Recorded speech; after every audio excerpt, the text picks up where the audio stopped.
4 fois par jour, les porteurs emmènent les sacs de coltan à la rivière pour être tamisés.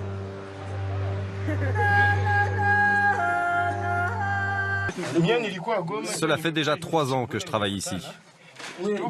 Ma famille est restée à Goma.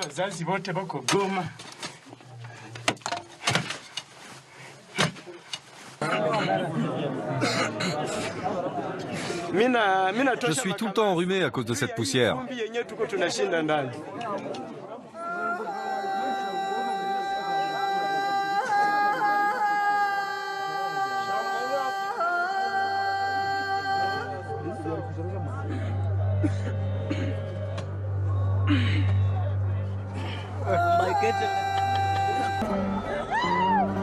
Des milliers d'hommes labourent leurs entrailles pour en sortir du coltan. Un minerai rare. Toutes les grandes entreprises d'électronique se l'arrachent. Le coltan entre dans la fabrication des ordinateurs, des téléphones portables et des satellites.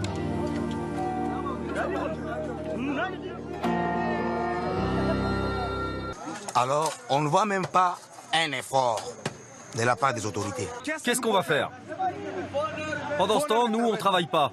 On se fait rançonner par les militaires, par la police, par tout le monde. Qu'est-ce que nous allons faire?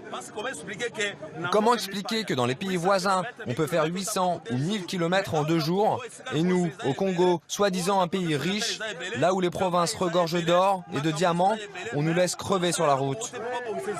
Regardez toute cette population coincée ici.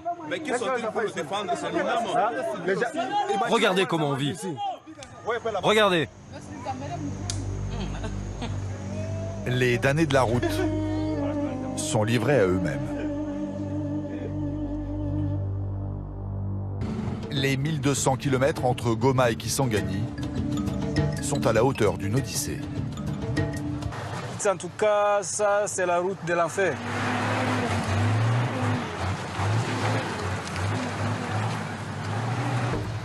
Eric récupère ses passagers, mais s'installer sur le toit Nous sommes habitués à ça. demande une certaine agilité.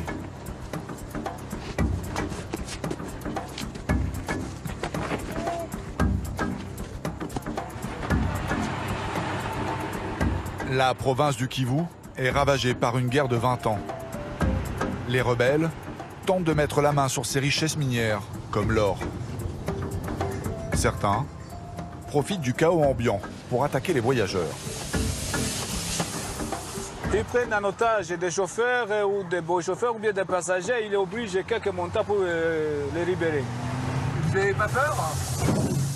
Si on a peur, on ne mange pas.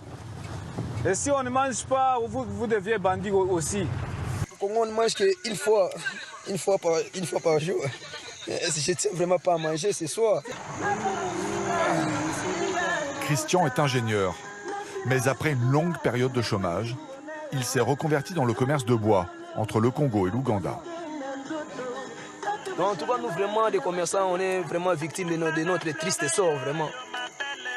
On m'a abandonné l'université pour faire exercer un petit commerce ici, mais la route ne nous permet pas. La route, c'est un ennemi, oui, oui. Là, je comprends.